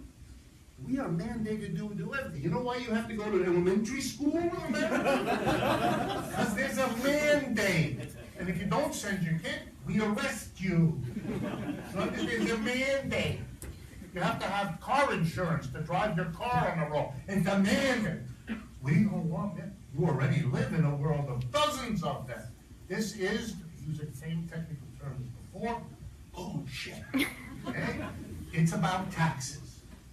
Now, if he delivers, he will have given an enormous tax break to the richest Americans. Good for them. 20 million people lose health care. Go ahead. He delivers. Number two, he's going to cut taxes on corporations in general. He's working on that. He will get to that. And he wants to have a, what's it called, infrastructure. Build some roads and highways, bridges to go over the roads and highways he builds, all that. And it looks like he's going to get that. So he's delivered on those. But putting Americans back to work, getting them higher incomes, he's not doing that. He's babbling about that, but he isn't doing anything. Every time he gets 3,000 jobs left here, if you look at it at all, it's because 10,000 were already removed, or the decision was made 6 months ago. The effect on this country, zero, nothing. It's just theater. For the rich, he's delivered. For everybody else, theater. Provocative tweets, glimpses of Melania half-dressed, or whatever. But you can't be serious, folks. And when he fails, that will be the key moment for us as a people. What will he do when this game is up? And when this charade is exposed? What will Mr. Bannon advise him to do? What kind of dangerous ploys, military adventures, or other scapegoats to find? And you should all wonder who those scapegoats are, because American history is a good lesson in who's been scapegoated in the past. And those communities already worry about that, as they well should be. Right now, he's still fresh and new, and the theater is still fresh and new. We can get all excited each afternoon when the latest tweet goes out, and we're all like, this is gonna wear out. It's already wearing out. Where are the jobs? Where's the, and my colleagues and I, right-wingers and left-wingers, the American economy is in terrible shape, folks. That's the reality. The rest is nonsense. Nobody has a solution. I don't want to fault Mr. Trump. He's not the only one without a solution. Mrs. Clinton didn't have one iota better solution than he did. Not at all. These are people who are specialists in hoping that somehow the solution comes at the time of their next election. That's it. The rest is hand waving. And cutting taxes for the people who need it least in order to take away medical insurance from the people who need it most. You live in that, and if your morality and your Christian commitments, let you sleep with that, you're a stronger person than I am. It's not doable. We're in a very bad, I don't know how to say this more bluntly than I can say it. And by the way, if this is troubling to you, here's the thing to do. Watch television. Then you will not be troubled by this.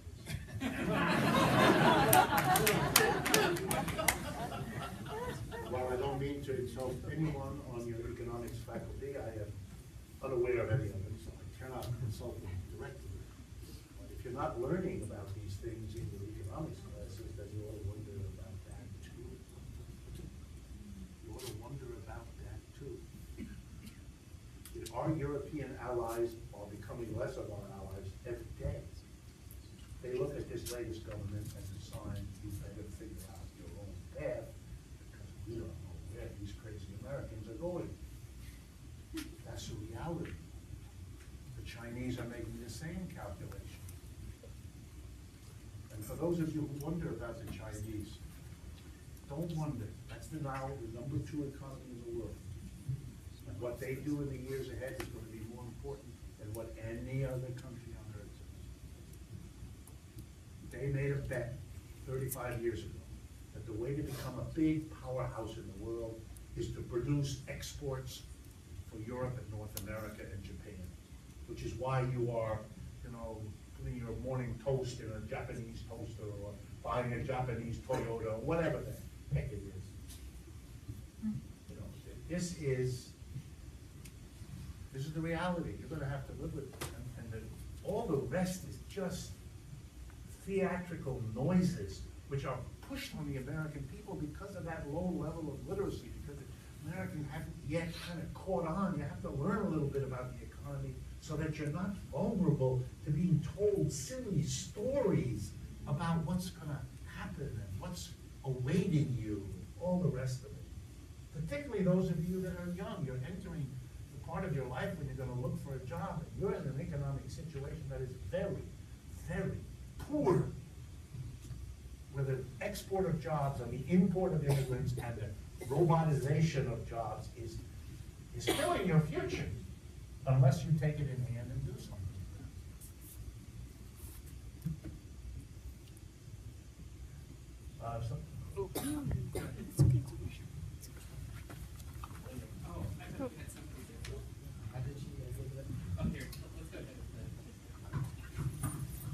Hi, oh my gosh, my name is Krista Sullivan. I am a sociology student here at Truman, and I'd just like to let you know that I was required to read Marx, but I had prior interest.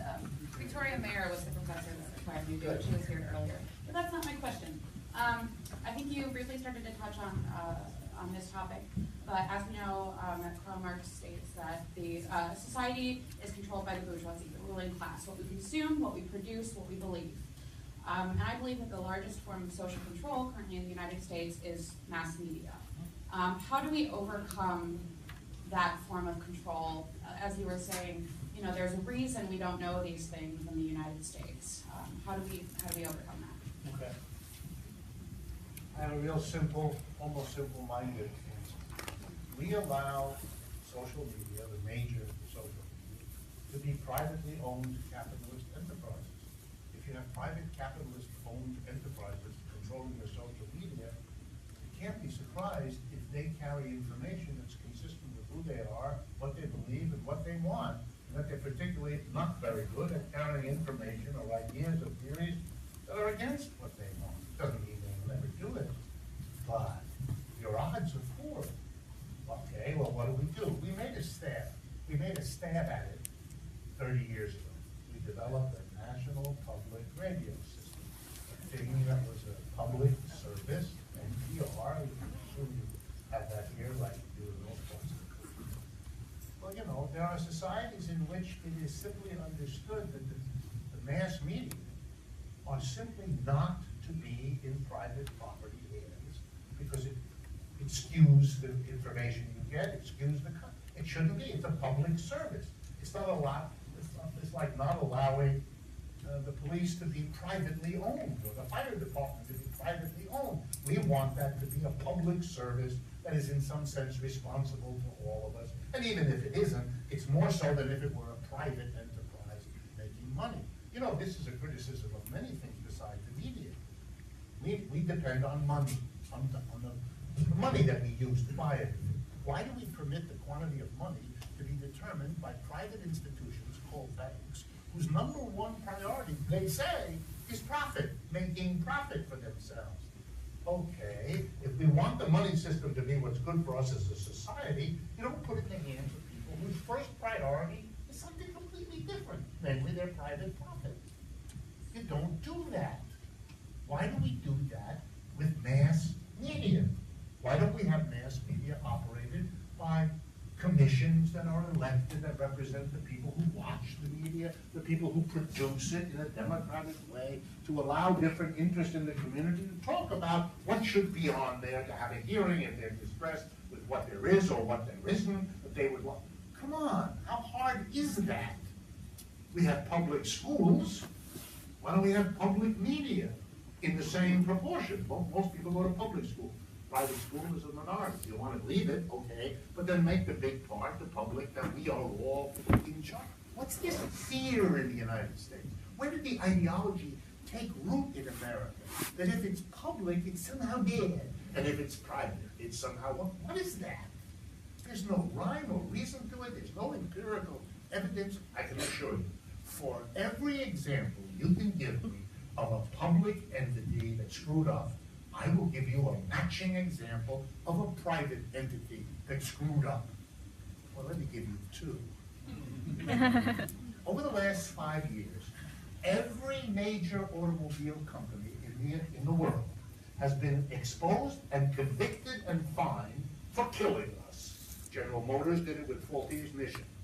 VW and Renault pumped unbelievable amounts of pollution in the air by installing into their cars a device to fool the pollution. You all know this story, I assume, right?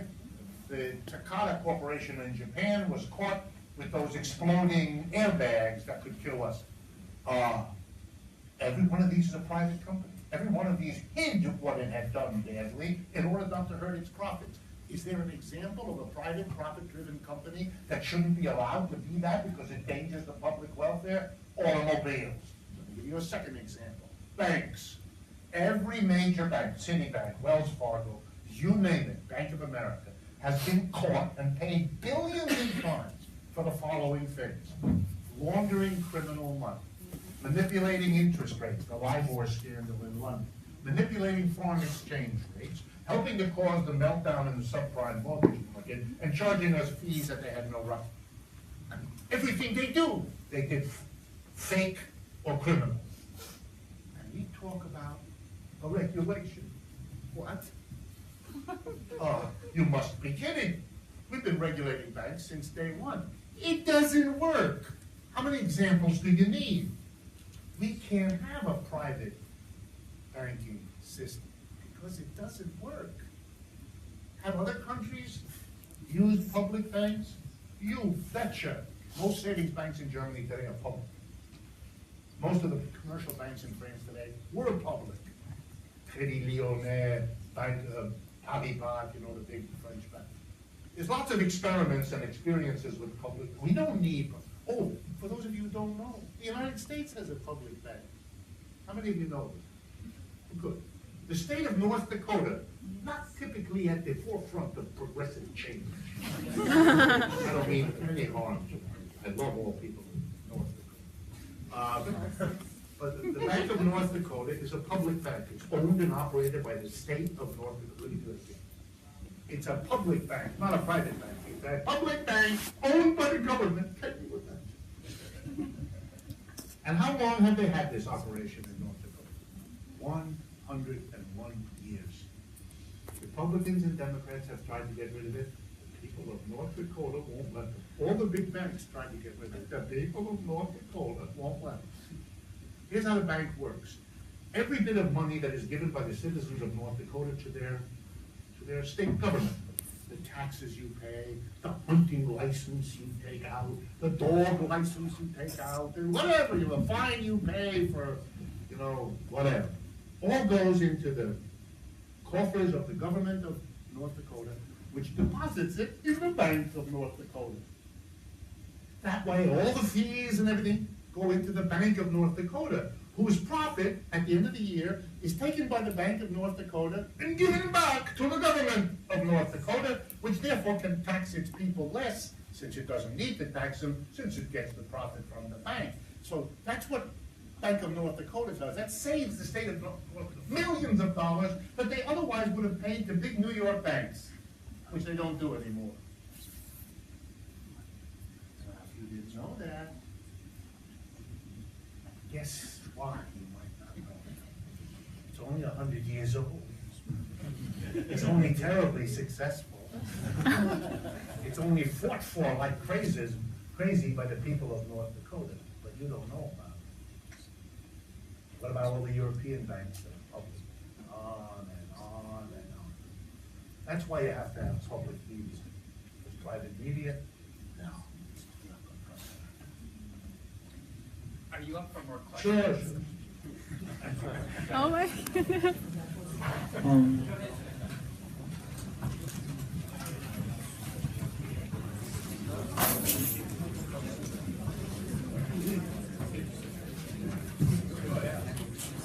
I'm about to ask a question that's like massive and probably questions a lot of things, but you seem like the guy to answer it. So,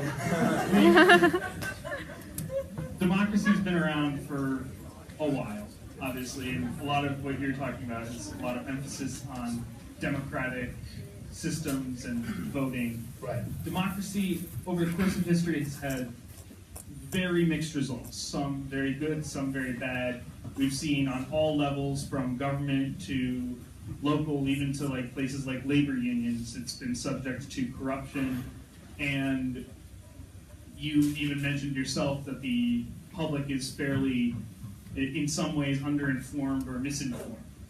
How can we trust, one, democracy that this society would be based on to not be corrupted, and two, for the people to actually act in their best interest? Perfectly good question. Been asked before. There are no guarantees. Don't misunderstand me.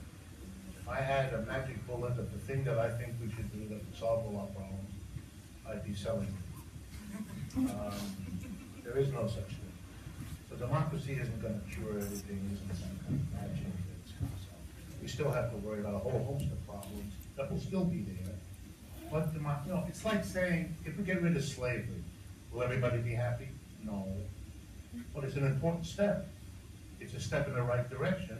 We will still have to solve all kinds of other problems that can arise. But it's a commitment that there's a way forward, and that way forward is no more that. Let me give you an example of monarchy. For a long time, 1,000 years in Europe, longer, our political system had a king, a single person who had all the power. All the rest of us were the subjects of the king. And when the king died, his son would take over. The son may have been lunatic, the son may have been interested in fishing, but he's the king because he's the son of the king.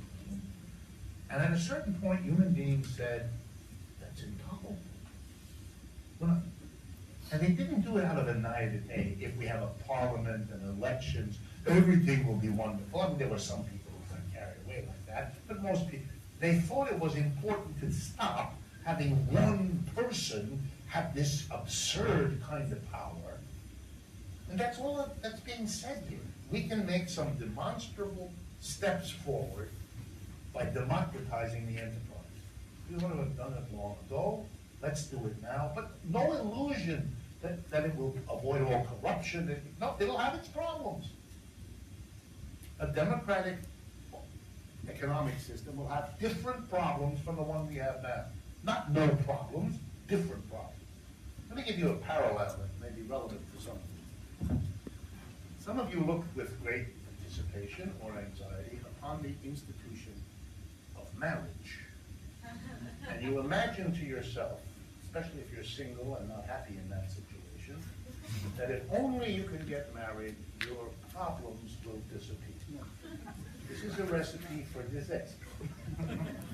After a while, you figure out that when you're married, you have a different set of problems than those you have when you're single. But that doesn't mean you can't prefer one set of problems to the other. A mature person understands that as you go through life, you don't go from problem to no problem.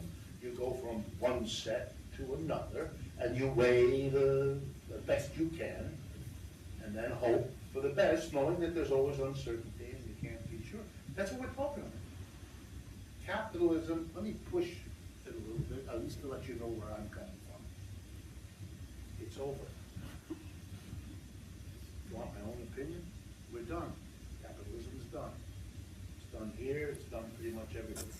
But it can take a very long time for that to play itself out, and it can happen in very sad ways. You know why capitalism is done? Because it's had its chance. It went from a new beyond feudalism. Its goal was to create a world economy. It's done it. It's done it in record time. It's been more technologically dynamic than systems before. It's been more global than systems before. But the irony is, its speed technologically, its speed globally, means that its time is compressed. It doesn't have the 1,000 years feudalism did. It doesnn't have the 1,000 years slavery did. It doesn't need them.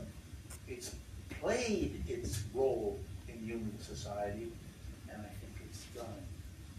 And for me, Brexit is a sign that it's done, and opioid epidemics are signs that it's done, and Trump is a sign that it's done. It can't solve its problems, so it produces hysterical lashings out of one kind or another. That's a sign of a system that is upset, is unendurable, but doesn't know quite where to go. But that's a sign of something severe, something beyond where we've been before. We've conquered our frontier. We are now in a process of eliminating jobs much faster than we create them, and this is the death knell for a system. It cannot do that. It cannot preach to the American people for 50 years, as we did, that this is a wonderful capitalist system because it puts everybody in the middle class. Everybody's comfortable. I mean, we tell that for 50 years, and now we are destroying the middle class. Sears Roebuck announced this week, it's finished, it's done. This is emblematic. Sears Roebuck was America in its best time. In 1970, I hate to say it again, but in 1970, the great center of American capitalism was Detroit. Presidents brought foreign visitors to Detroit to show them a spectacular place, a place where all workers were members of a powerful union, the United Auto Workers, where they had good jobs and good pensions, where they could send their kids to college and pay for it, no debts, where even African Americans had jobs, having been excluded from good jobs in America for most of our history. They could get good jobs too in auto. It was integrated. It was so successful, it produced a new music for the world, the Motown sound. Black people produced a music that has changed world. I mean, they were culturally productive, they were economic, fantastic. 2 million people, population of Detroit, 1970. Today, 2017, population of Detroit is 700,000 people. 1.3 million, the overwhelming majority of people left, driven out. No job, no house, no insurance, nothing. Many of them went to places like Cleveland, where it happened to them again. It's over. Detroit recently had a problem a couple of years ago. This is apocryphal, so I'll finish with this. They had a problem of dogs. Let me explain. As those 1.3 million people left Detroit with no money, no job, they said a sad farewell to Fido. And they opened the car door as they were driving out of Detroit, and they pushed Fido out. And Fido ran into what? One of the thousands of abandoned homes that those people had left. There Fido encountered Fida. And Fido and Fida did something which I can't discuss. I'm in Missouri.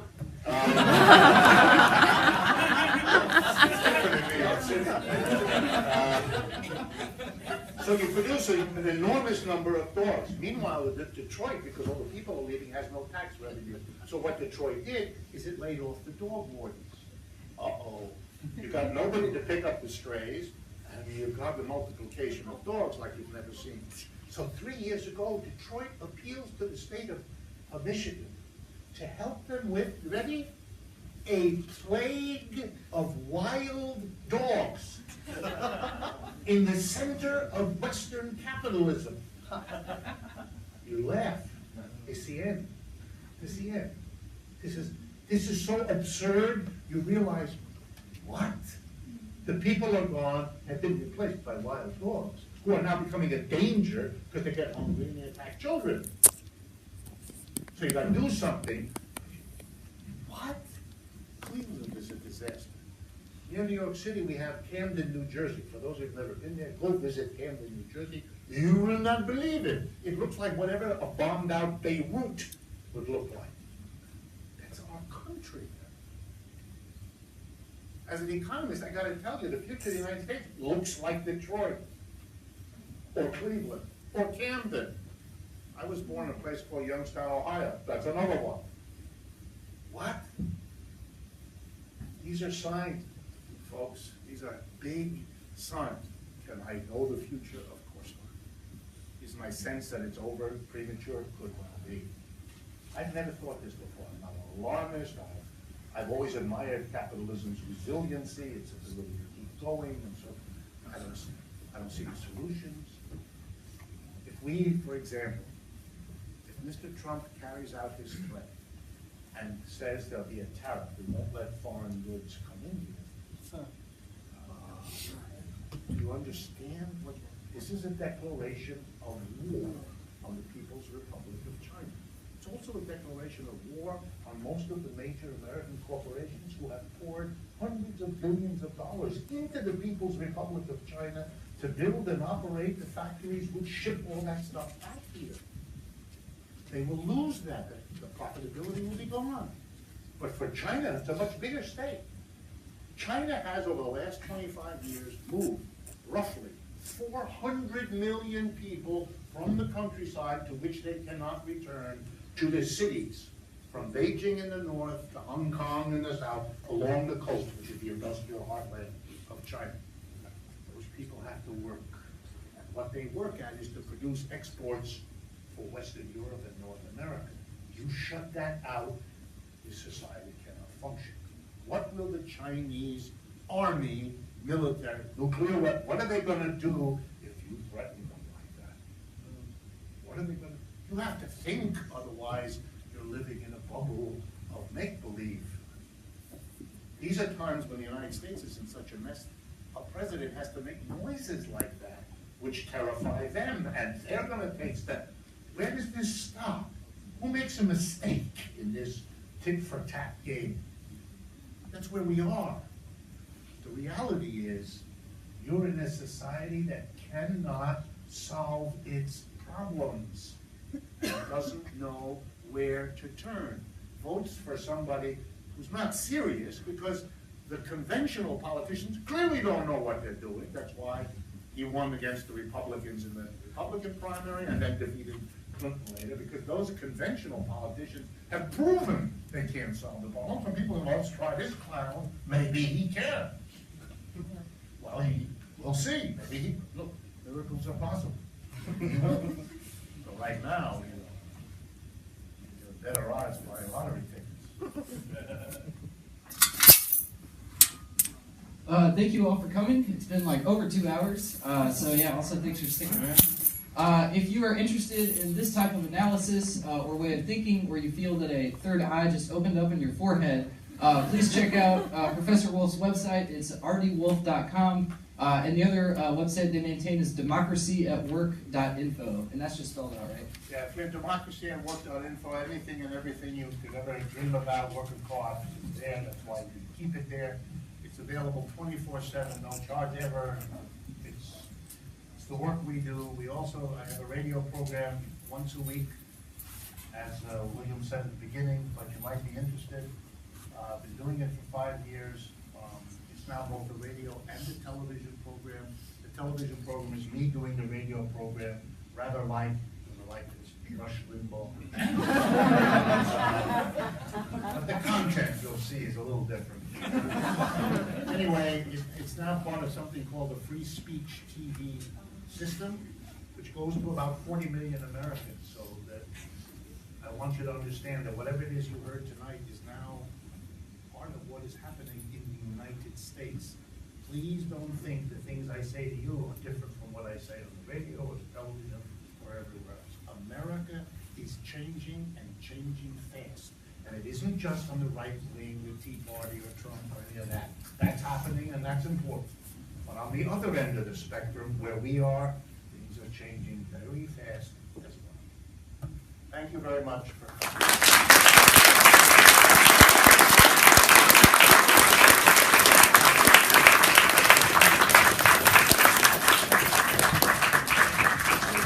If you have any further questions, come on down.